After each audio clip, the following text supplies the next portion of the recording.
This month, as we've been celebrating, or we've had the theme All In, as you know, we had Jeff Phillips from Chile, and he started and kicked us off, and his call was for us to expand our comfort zones.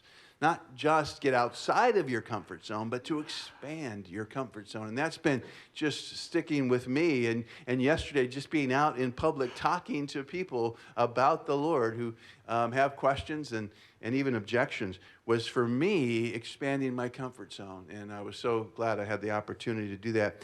So we want to remember that message, but also then last week with Bob Sjogren. I mean, just the message that he had with us, that we be all in with our time, that we recognize that we as servants of the Lord, that if we call him Lord and Master, then we are his servants. And that means he's in charge of what we do, including our free time, including the things that we do. And so our call is to go to him and ask him, how would you have me live for you today? And so with that, I want to invite Fred Markert up. And Fred has been loving and serving the Lord since 1973. He's been involved in YWAM missions all around the world.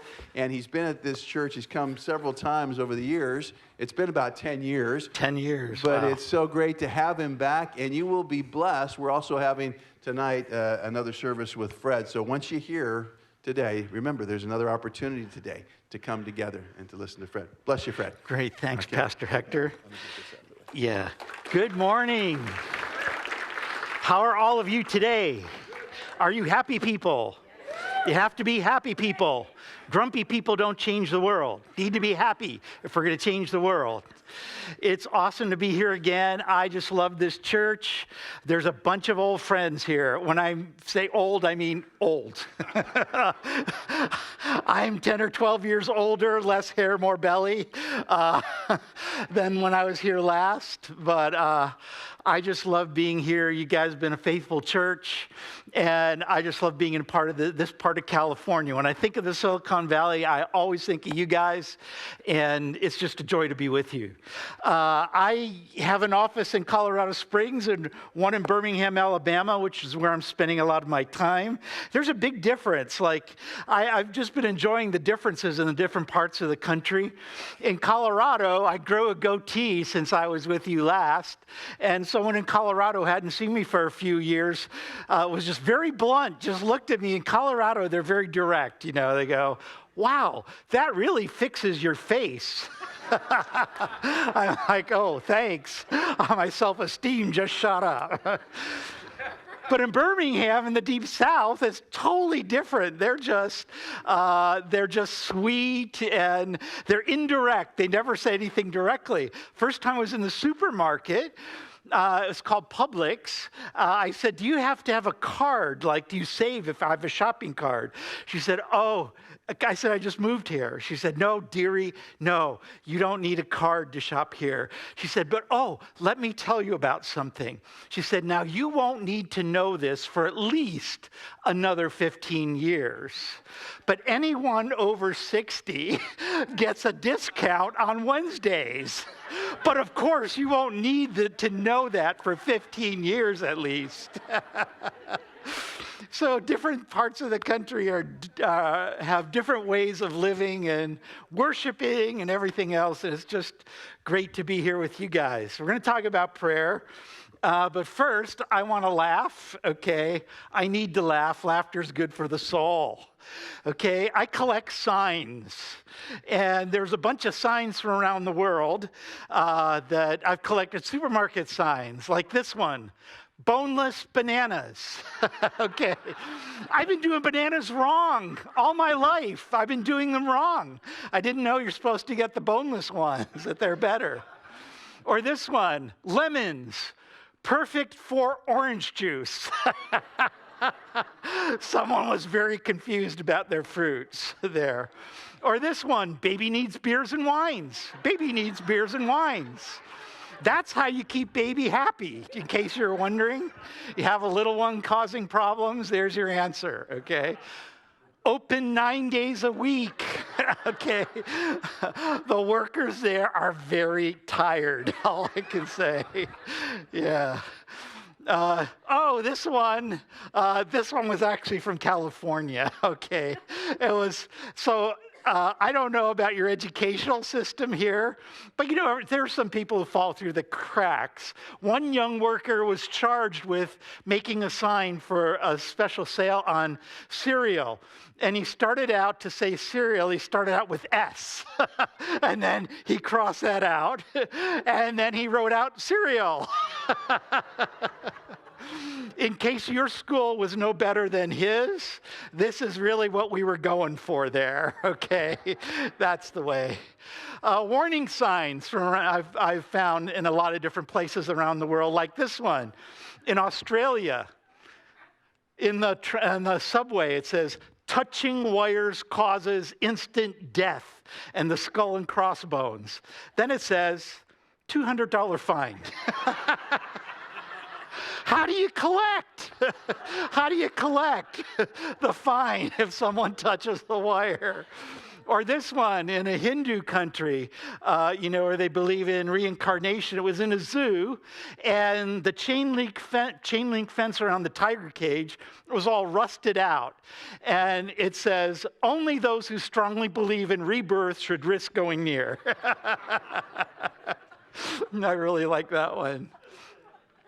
I have some property in Montana, way up in the mountains, in the Cabin Mountain Wilderness, and very like preppers and very independent people. So one of my neighbors has a sign that says, no hunting, no fishing, no nothing, go home. Yeah, he's not a very friendly neighbor. These are really signs from my neighbors. I have another person who lives near me. It says, pray and meet God. Trespass and meet him sooner. So, warning signs from around the world. And just some that I've just found. Yes, there is a hell, okay? Some people are questioning that these days, but it actually exists. It's in Michigan, in case you're wondering. Hell is in Michigan. And yes, it does freeze over. Just in case you didn't know that, it does. Okay. Traffic signs I've stumbled on, like this one. Once you get there, you are going nowhere. You pull out the sleeping bag, you're camping, You can't go anywhere at all. Or this one, I love the government worker who put this together, had a sense of humor. Soft shoulder, blind curves, steep grade, big trucks, good luck. Or this one, absolutely nothing next 22 miles. That's a really honest sign. Okay, this is from Minnesota. No, Wisconsin, where they have a lot of cheese and dairy farms. If you live in a place where you need a falling cows sign, it is time for you to move. Okay, that was a bad one. That was a bad pun. But I couldn't believe that they actually had falling cows, and there was actually a sign for it. Church signs, we're funny too. Here was a Baptist church. It said, church parking only. Violators will be baptized, in quotes. Like, I think that's where they put you down and don't bring you up, right? Or this one, don't let worries kill you. Let the church help. I've been in churches that feel like that. Oh, you're killing me. Oh, dude, let me out. Yeah. Or this sign outside a youth group, in a parent appreciation week, it says, teenagers, tired of being harassed by your stupid parents? Act now. Move out, get a job, pay your own bills. Do it while you still know everything. I like that one.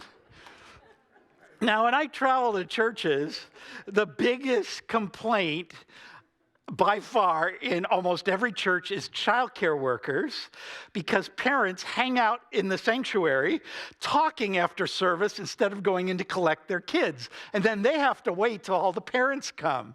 And so one church figured out how to fix that. This is the worst instrument on the planet, I believe. Only thing worse is it in the mouth of a 5-year-old, And this one church put out a sign outside their childcare. It said, "Unattended children will be given a Red Bull and a free kazoo." It made parents go get their kids real quick. Yeah. Then there are church sign wars. This one was from Arkansas, a Catholic church and a Presbyterian church. The Catholics put up a sign that said, "All dogs go to heaven." So the Presbyterians said, "Only humans go to heaven. Read the Bible." So the Catholics took up the charge and said, "God loves all his creations, dogs included." And the Presbyterians said, "Dogs don't have souls. This is not open for debate." So the Catholics said, "Catholic dogs go to heaven, Presbyterian dogs can talk to their pastor." To which the Presbyterian said, "Converting to Catholicism does not magically grant your dog a soul." To which the Catholics replied, "Free dog souls with conversion." To which the Presbyterian said, "Dogs are animals and there aren't any rocks in heaven either." And then the Catholic said, "All rocks go to heaven," and started the whole thing all over again. I love to laugh. Laughter is good for the soul. Life is so serious. We need to laugh and have fun. Well, you guys, I love your church. Really, you guys have been so faithful for so long in every realm, including missions. It really is awesome to reconnect with you. I got really sick way back then, about 2011. Just a really horrible thing happened to me. I got a syndrome that only happens to about 4,000 people in the whole world, and it knocked me out for a while. And God really took a year to really work in me and plant some new things that launched into a whole new season of ministry. And I want to talk about some of that tonight. So I want you to come back because I couldn't walk for 9 months because I went deaf instantly in my right ear, and all my inner ear, like the nerves, all died. So you lose your balance. I had to crawl for 3 months, crawl everywhere. And then it took another 6 months to learn how to walk again. And while I was in the middle of dealing with all that, I had to be up in Montana. My doctors made me go where it was quiet and where I could just really, there was not a lot of central stimuli, like traffic in the city would give me migraines, things like that. So you know what I did? I laid on a couch for 9 months learning how to walk, and I prayed and said, "God, I don't want to waste my sorrows. What is it? How can I use this time? What do you want me to do?" And the Lord said, "I want you to start studying the rise and fall of civilizations and international relations." And over the next 9 months, I read 386 PhD level books on the rise and fall of civilizations and international relations. I taught myself how to speed read first. That helped. But what's happened now, it's 1,000 books over the succeeding years. And God's been using me to speak in secular universities like Yale even, and with major denominations and missions organizations on what's happening in the world, because it's very confusing for most people. What is going on? What's happening in our country? What's happening in the kingdom? And what should we do about all of that? So tonight I want to talk about that, to share the rise and fall of civilizations, where we're at on that spectrum of the rise and fall. I want to tell you, we're very close to a collapse, just to be honest. Just a preview for tonight. But I'm not depressed. I'm happy because I believe we can turn it around by the power of God. I believe nothing is too big for God, and I believe we can really see a turnaround in our country, and it really depends on all of us, on what we do actually in the next few years. So I'd really like you to come back tonight. We'll talk about that and tell you some things you can do. Okay, for me, I'm a prayer guy. We're going to talk about that, but I'm going to throw out some numbers. I want you to know all the numbers I get are from the Center for the Study of Global Christianity at Gordon Conwell Seminary. I want you to have confidence in these numbers because they're really true. They're not like Christian numbers. I've heard when evangelists count how many people came forward to get saved, evangelists count eyes, but God counts noses. Evangelists like to inflate the numbers, And so, but these numbers are solid numbers. They come from this great organization, top Christian research center in the world. Okay. There's this statement by Niels Bohr, who was a physicist at the time of Einstein. They were like competing physicists and disagreed. And Niels Bohr said something very profound. He said, the opposite of a correct statement is a false statement. The opposite of profound truth may well be another profound truth. Often we're looking for black, white, yes, no, 1, 0.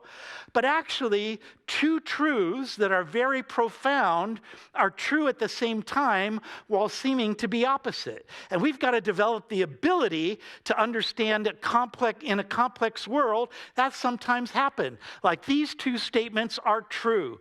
God is moving with great power around the world, but also America and the whole world are coming apart at the seams. Both are true at the same time. Never been a better time for world evangelism as far as the numbers coming to Christ.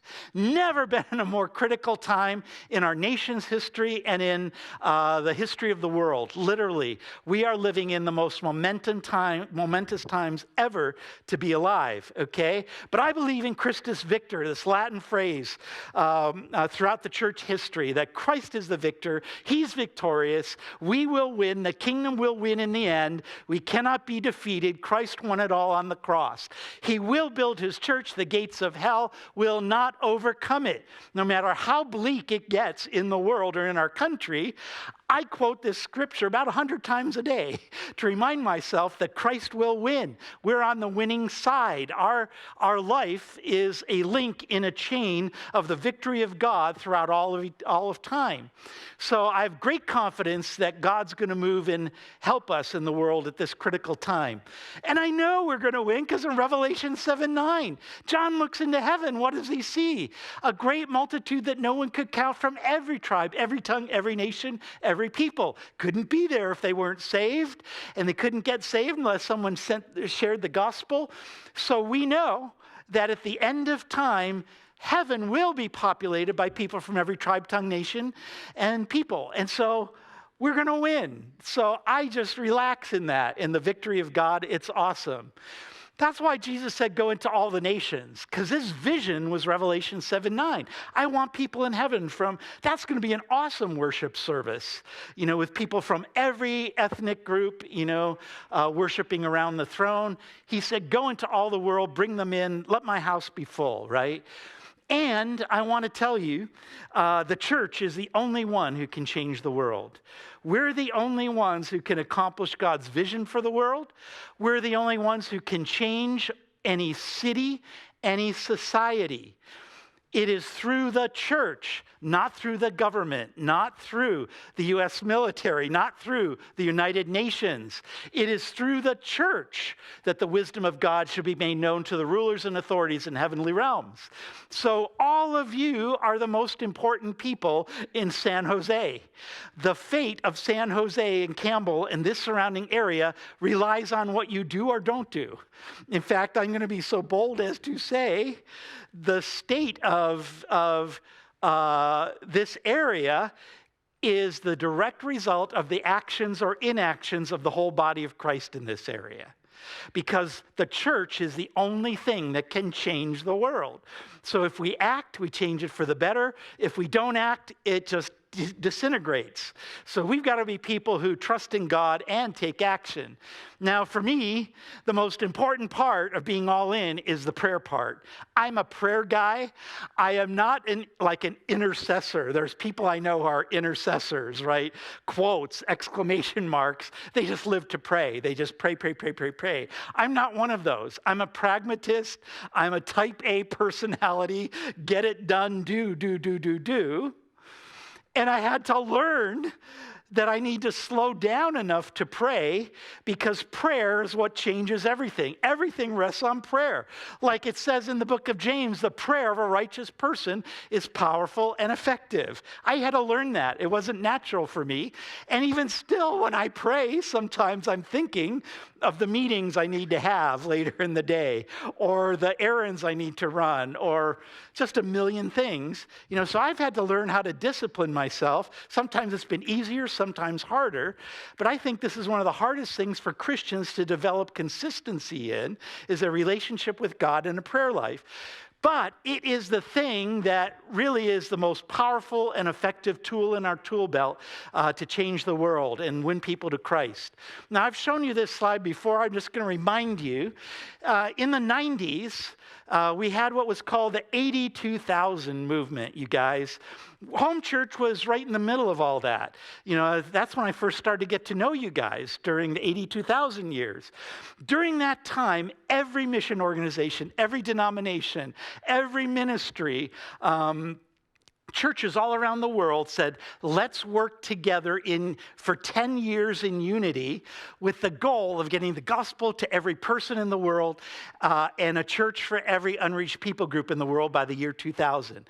So we all worked together in unity. It was literally the fourth greatest mission movement in all of church history. It was amazing. I worked with a guy named Peter Wagner. Well, I'll tell you about that in a bit. Well, in 1989, we met and we said, you know what the deal is? Unity. Jesus prayed it in John 17. Unity is our most important weapon. God, I pray that they would be united. They are one just like we are one. So we said, we need to be united. And we brought this unity amongst all the different denominations and ministries. It was phenomenal. I'll never forget a meeting in Seoul, Korea, one of the organizational meetings, 5,000 Christian leaders from around the world. The Southern Baptist leader was there, and they had spent hundreds of millions of dollars developing the database of every unreached people group on the planet. They had the best data. They had the maps. They knew where everyone was, but they refused to share it with the rest of us. It was about $200 million they spent in developing this database. And for 20 years, we were all bugging them, would you share that? That's a great tool for us to target in world evangelism. I'll never forget the sense of unity at that meeting. The Southern Baptist leader stood up, held up a CD, and said, this is that database, and I'm here to tell you, we Southern Baptists finally figured out we can't win the world alone. It is free for every one of you. We're giving this away to every mission, church, ministry who wants it. So massive unity. And we thought, that's it. We're going to see the world turn around. And you know what happened? We can track responsiveness to the gospel.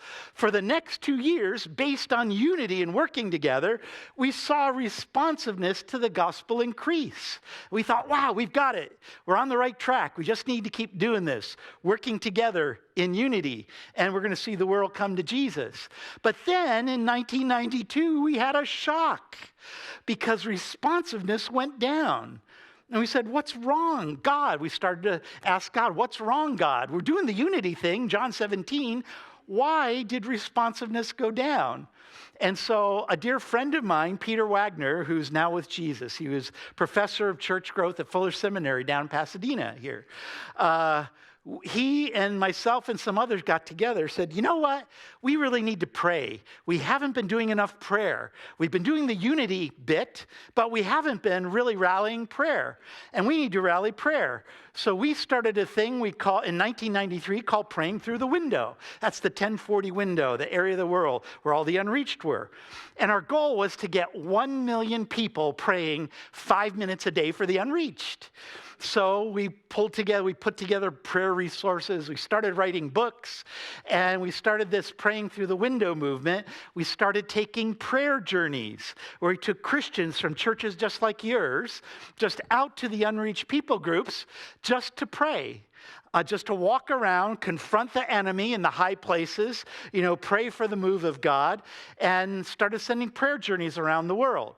And so that started in 93. And nothing else changed in 1993 except prayer. We thought we'd get 1 million praying. We got 21 million people globally praying for 5 minutes a day for the unreached. You know what happened to responsiveness to the gospel? It shot up like crazy. And not one thing changed other than prayer. Not one new missionary was sent. There wasn't a lot of other activity. Only prayer changed. When I saw that, my eyes just popped out. I was like, whoa, and I became serious about developing a lifestyle of prayer at that point. And then what we started to do right after that, and every year after that, we got more and more people praying every year, and every year responsiveness to the gospel went up, so that by the year 2000, we had 125 million people praying around the world for 5 minutes a day for the unreached by name. And we saw massive victories because of prayer. In fact, the church was growing at 7% a year compared to the atheists, Muslims, Hindus, everyone else. And so prayer is what gave us that growth spurt from 93 to 2000. Now, this massive prayer movement. And we're still feeling the effects of it, you guys. I want to encourage you about prayer and challenge you too, okay? Here's the growth rate of evangelical Christianity. When I get a little discouraged, I whip out this map. In every single blue country, the church is growing faster than the population growth rate of that country. In every single blue country. We're seeing victories for God around the world. There's only 20 countries where that isn't true. The 4 dark brown, the church is growing slower than the population. And in the tan countries, we're just holding our own. The church is holding our own. You'll see America's there. So we've got a challenge here. But everywhere we look, we see God moving with great power. I get encouraged when I look at that map. This is just an example. In Thailand, a Buddhist country, for every 100 Thai babies born, 103 Thais convert from Buddhism to Christ. And so this is what's happening in every blue country, right? So we're seeing victories. This is the residual 20 years later of that massive prayer movement, praying through the window. It's still operating in the world, okay? Look at believers globally. In 1970, 1.2 billion. In 2014, 2.6 billion. We more than doubled in 40 years, which is an unheard of religious demographic. And most of that growth was during the 90s, when we had that massive prayer movement going on, okay? Look at renewalists. That's what researchers call charismatic Christians, okay? People who believe in the power of the Holy Spirit living and acting in their lives and in the world today. In 1970, only 63 million. By 2014, 710 million. This part of the church is now the majority of the church globally. In fact, it is growing twice as fast as any other stream of Christianity, and every other stream is in decline except this stream. All the church growth in Africa, Latin America, and Asia is amongst the renewalists, the people who really believe in the infilling of the Holy Spirit and His power. That part of the church multiplied 11 times in 40 years, also unheard of, okay? So this is all the result of that massive prayer movement. Really cool book called A Wind in the House of Islam. If you get discouraged, get this book, read this book. David Garrison, top Southern Baptist strategist, wrote about what's happening in Islam, you guys. It's amazing. For the first 1,200 years, there were no church planting movements in Islam. For the first 1,200 years it existed. There were individual Muslims getting saved, but no churches forming and them spontaneously multiplying. That's a church planting movement is the New Testament standard that we were looking for. For 1,200 years, there were none. The first one happened in 1885. Well, that was a major victory. Wow, there's actually a church planting movement, not just individual Muslims getting saved. But then by 1980 to 2000, because of that decade of the 90s, it went from 1 to 11 major church planting movements all across the Muslim world. But in the year 2000, God turned up the heat, and from 2000 to 2012, we saw 69 major church planting movements with millions of Muslims getting saved. This is unheard of in all of Islamic history, and it's all happened since the 90s with the beginning of with all the prayer that was happening during praying through the window. And you guys, since 2012, for the first time ever in history, there are now church planting movements in all 9 geographical regions of Islam, which, there's different flavors of Muslims, right? But for the first time in history, only in the past 7 years, there are major church planting movements in every one. We're living in momentous times. It's the residual, it's the afterglow, it's the overflow from what we all did in the 90s that you guys are a part of, okay? And still are a part of because you're a faithful church in missions. And we know everywhere the gospel goes, it radically affects every area of life, including poverty. In 1990, when we started the 82,000 movement and praying through the window shortly afterwards, 52% of the world was in extreme poverty, just 30 years ago, right? But by 2014, it was cut in less than half to 21%. This is the greatest unreported fact. You can Google this. This is World Bank, International Monetary Fund. The greatest fact of the past 25 years is the conquering of global poverty, extreme poverty. It's not getting enough press. By 2014, down to 21%. By 2015, extreme poverty down to 16%. And in 2019, extreme poverty at 10% of the world. And you know where all that economic growth came from? We can clearly identify that the vast majority, almost 100%, is in the newly and rapidly Christianizing countries that got the gospel during the 1990s, during the praying through the window season and the 82,000 movement. So it was that unity and prayer, both working together, and some action, sending missionaries, that's radically impacting the world. Things like poverty, economic systems. A paper came out in 2012. This scholar, he wasn't trying to prove this. In fact, he said it was a shock to him. And it said it exploded like a nuclear bomb in his mind. He was trying to see what are the roots of liberal democracy. If we want to see more democracies, how do we get more democracies happening in the world? And he discovered it's missionaries. Wherever missionaries and the church go, democracy springs up. In fact, he calls them conversionary Protestants. That's what he calls them. Wherever conversionary Protestants, okay? So not the sleepy kind, the kind that go to Oktoberfests and have a booth while everyone else is party, woo. Those are the conversionary Protestants. Are the absolute roots of not only democracy, but economic development, everything else. He proved it. In fact, in the paper, he said, social scientists, they ignore this, but when they study the literature, it pops up and they're shocked, and then they suppress it real quick because they can't accept that finding. But he absolutely proved that where the gospel goes, all of life improves because the devil comes to kill, steal, destroy. Jesus comes to give life, give it more abundantly, right? And so if you want a great paper, it's this one by Woodbury, The Missionary Roots of Liberal Democracy.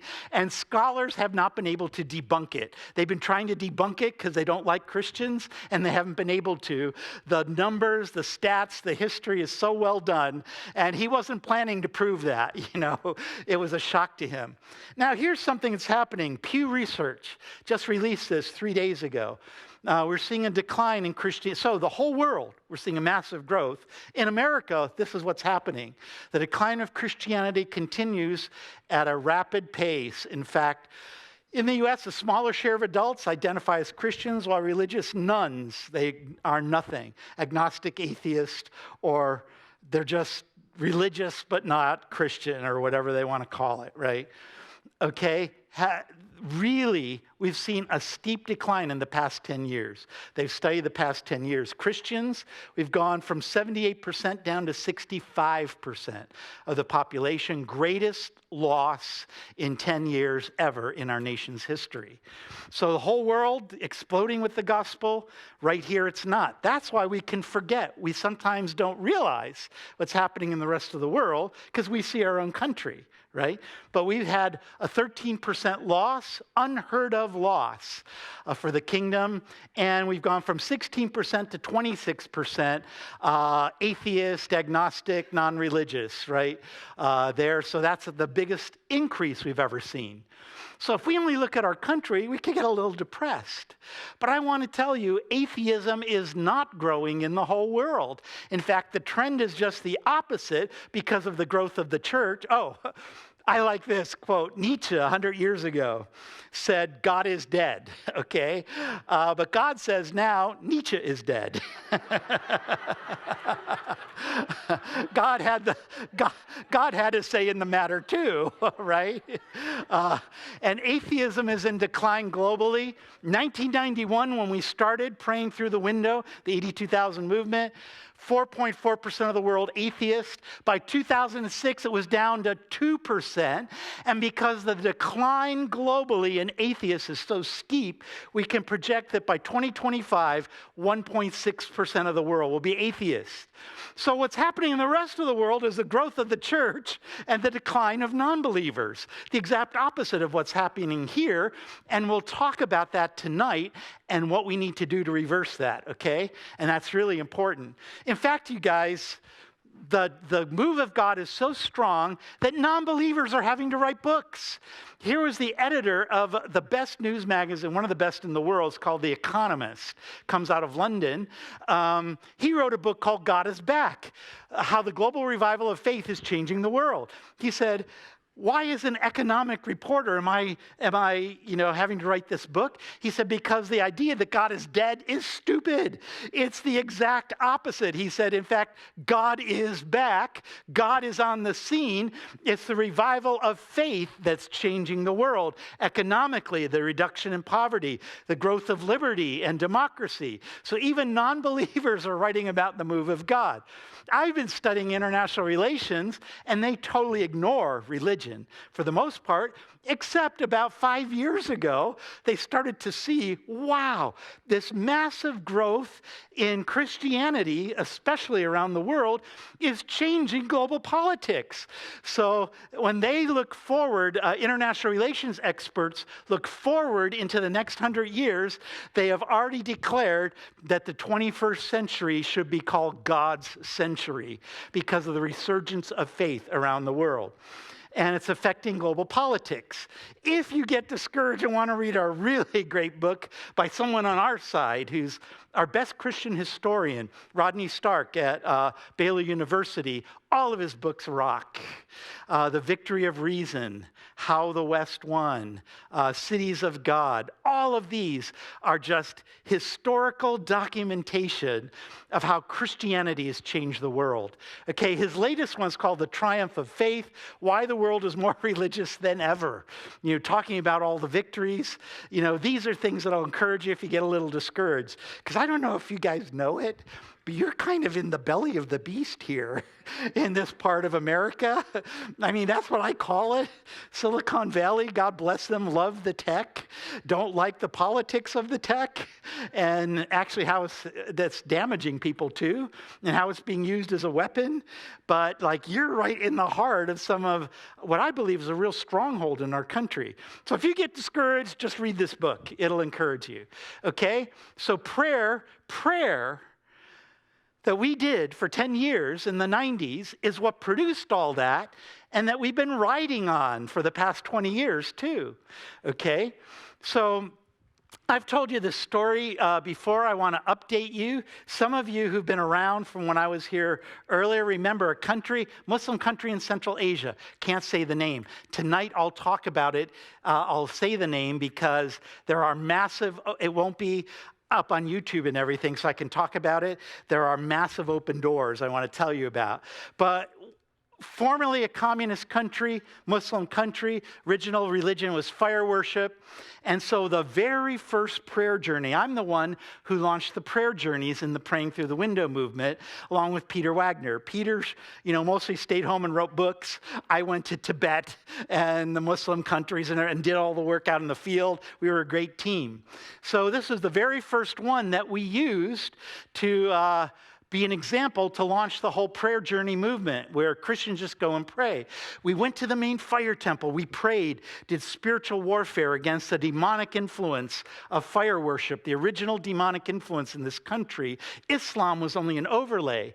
It was time for lunch. We had to go get water at a place in the middle of the city. There was me, younger, I had hair, and a pastor friend. And the guy, hand on the left, was a national from this country, right? We were getting water. The country had only been open from communism for 6 months. We had a young team there for that whole time. But we were there doing a prayer journey and visiting, getting water. And the pastor in the striped shirt next to me said, God's telling me to speak to that guy in tongues. What should I do? I said, obey God. He spoke in tongues to the guy who spoke in his national language back to him. I said, that's cool. I want to do that. I spoke in tongues to him.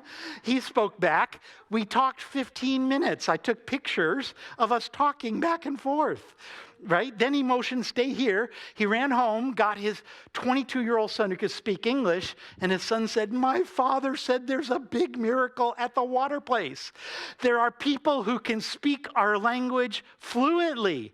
This is a big miracle. Everyone knows Americans don't speak other languages. What a miracle. He said, how did you learn our language? It's not taught in any university.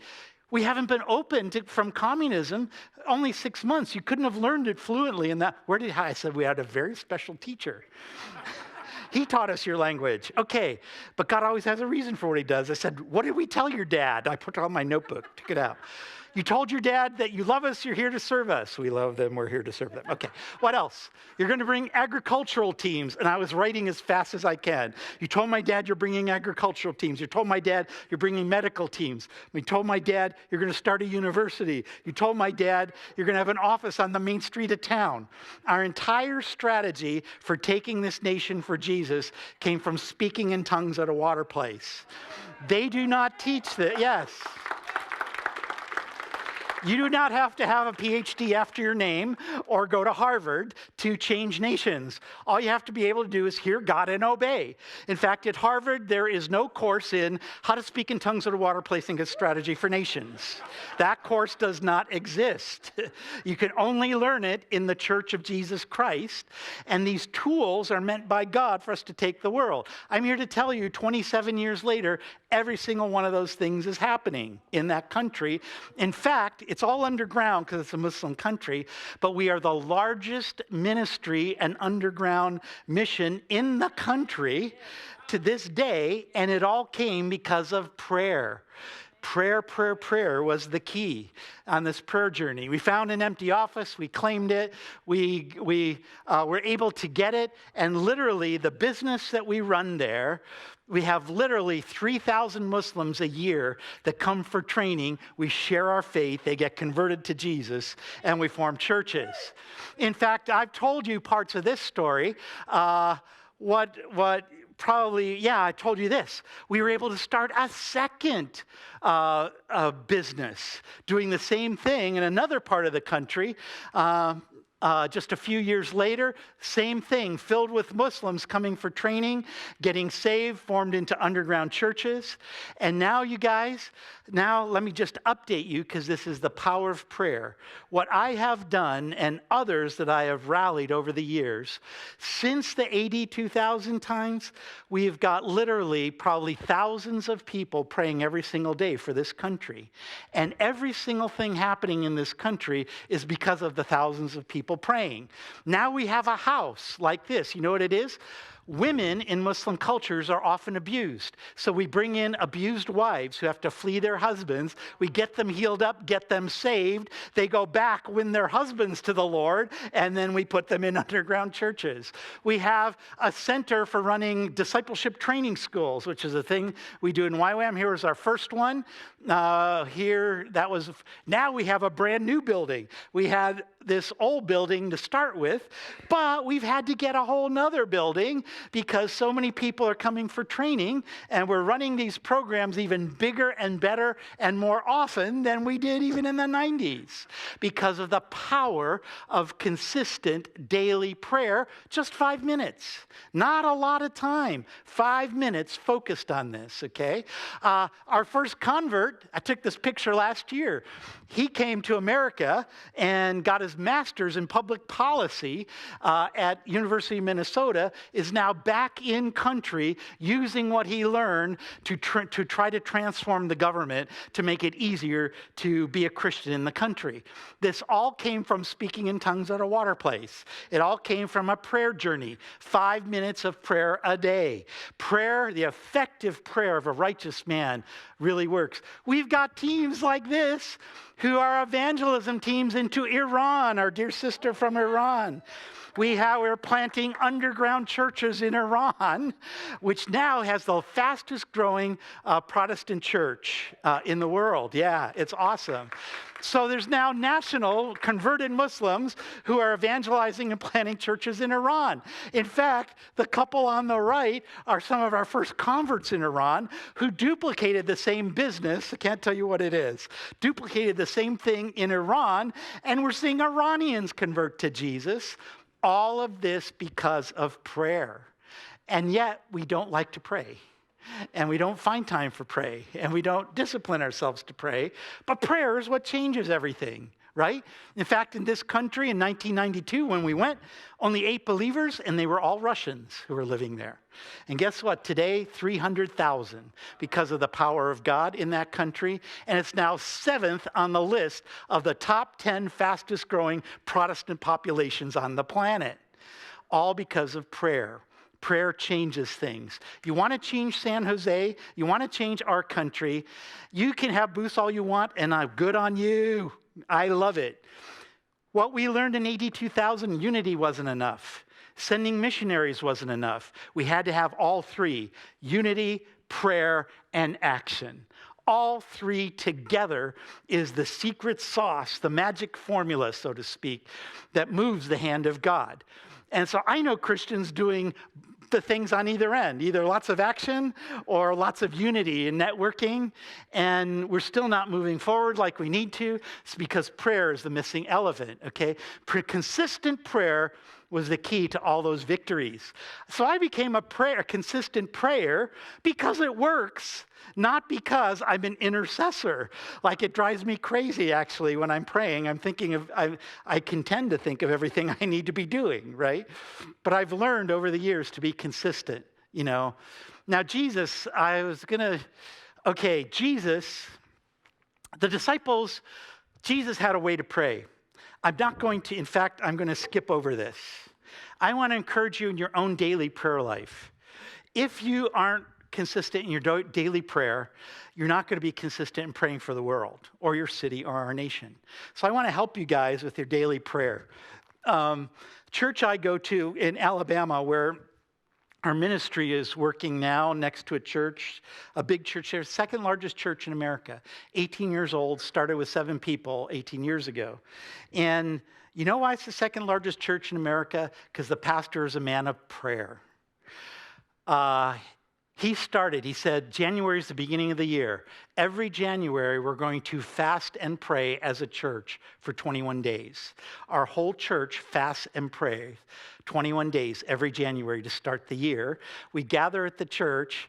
You know, there's 110,000 people that are either in the church every morning at 6 a.m. or online praying 21 days. August is the beginning of the fall and the new season. We pray 21 days again in August as a church. And so the pastor, we actually train about 10,000 pastors a year come to the church there for training on how do we duplicate this success. You know what the pastor stands up, he says, you can duplicate every one of our systems, every one of our programs, every one of the things we do, but it won't work unless you pray. He said, the reason we've grown is we made a commitment to pray 42 days a year as a church, meeting together every morning, and we do that, and it's just revolutionized the church. Well, we've got a prayer book. There's a little book on prayer. It is killer. I use this myself. It's just a simple process to pray. It says, early in the morning while it was still dark, Jesus got up, left the house, went off to a solitary place where he prayed. Okay? There's some keys to consistent prayer, you guys. Creating a lifestyle of prayer. We need to have a certain time, a certain place, and a certain plan to pray. And you can develop a lifestyle of prayer. You can. This prayer, I want to send you this free because it will help you. I was going to teach you about some of these, but I don't have time. We don't have time. Starting new prayer disciplines in our life is easy. Finishing it's hard. I found this to really massively help me. I want you to contact us. We will send you this in a PDF file for free. It's too big to print and everything, but this has helped literally millions of people. It's been distributed globally. In India, underground church in China, Japan, everywhere distributed. Please contact us, and we will send it the PDF free. And we have a no-hassle guarantee. I promise you, if you go to our website and say you want this, we will not fundraise from you. We will not send you endless emails. We won't do anything. We'll send you one thing, this email with the PDF file in it. In the booth in the back, we have a card. It's got our website on the back there. I would love to send you this book free, plus other prayer resources to show you what to do if you want to pray for the world 5 minutes a day. No hassle guarantee. Go get a card. We won't bother you, okay? We just want you to pray, okay? Let me tell you really quickly what's happened. In the year 2000, you know what happened? This massive prayer movement, 125 million globally praying, saw great 7% growth. That's what we were doing for 10 years. Unity, prayer, action, sending missionaries. We all stopped that in 2000. We said that was a good run for 10 years. Let's all take a break. And you know what happened? Instantly, the very next year, 2001, instead of 7% growth, we went down to 2.5% growth globally. And the main thing that stopped was the prayer. That was the main thing that stopped, the praying through the window movement. So prayer is effective. It changes the world. If you want your life changed, your city changed, our country changed, the world changed, we've got to commit ourselves to pray. Okay? It's also produced another thing, you guys. Every day since the birth of Jesus, the global mission force has grown bigger and bigger and bigger. In the year 2000, we peaked at 431,000. For the first time in church history since 2000, when we stopped praying, praying through the window, we've seen a decline in the global mission force. For the first time in history, 13% loss. In fact, the majority of the loss was from American missionaries. We've lost 32% of the American mission force in the past 18 years, and we are the largest by far senders in the world, and this is actually having a devastating effect out on the field. And it's because we've stopped this fervent prayer and zeal to push out to the nations, you guys. Oh, there's the real numbers. They're really bad. You know where missionaries are going? We measure it like this. I'm going to shut up in just a minute. Measure number of foreign missionaries per million people. You know where, as missionaries decline, where they go? God seems to be telling them to go to resort islands and the French Riviera. French Riviera, 5,000 per million. Virgin Islands, 1,500 per million, right? Look at the 1040 window, the unreached, 7 per million. God doesn't like that so much, I don't think. Is it God liking it, or is it us? I think it's us. So we've got to make some changes, you guys. We've seen a decline in the prayer movement. a decline in sending, a decline in targeting problem, and that's really caused a problem in world evangelization. We're just starting to see the effects of it globally. The church has been growing, but now it's starting to level out globally. So we have to make a big change, you guys. So I want to challenge you. Develop your own personal prayer life. Get that card. Let us send you this book. This will help you. It's a guide of just how to pray. Literally, it's got a new take on everything. It's awesome. It's helped me and millions of others, okay?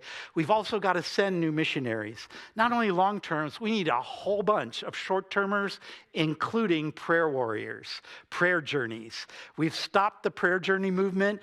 I'm restarting it. I've been announcing it everywhere I've been going the past couple months. We're starting on Wednesday. Me and my team, we're taking a prayer journey to relaunch the prayer journey movement into the church in North America, because I believe that's what's going to change the world. Where there is no vision, the people are not disciplined. I want you to have vision for God's glory in all the nations of the earth, so that you will discipline yourself to develop a lifestyle of prayer, okay? Get the book, it will help you. Come back tonight, we're gonna talk more in detail, and I'm gonna tell you some practical things you can do. Love you guys, you're a great church. It's awesome to be with you. Pastor Hector.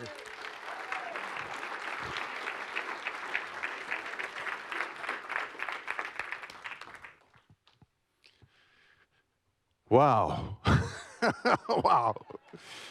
Amazing, Fred. Thank you so much. This is, I think it was, I heard unity, prayer, action. And so if you're feeling like me right now, just feeling like, yes, Lord, yes, I want to be part of this. Yes. We're going to go into a time of worship in response to the message. We're going to have communion.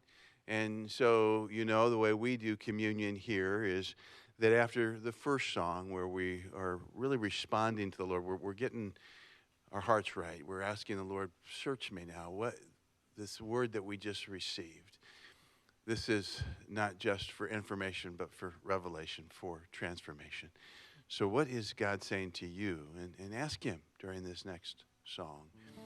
Before we do communion, I'm going to ask if we can, over here on this corner, after the first song, that if you want to be prayed for, if you want to say, I'm all in, I just don't know how to be, but I want to be, then Fred's team and Fred will pray for us over here in the corner.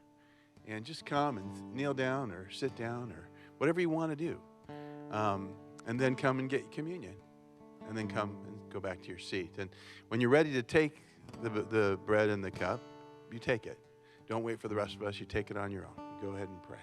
Take that on your own. But God is moving. And we are blessed that Fred and his team are here. And so let's see what God will do. Amen.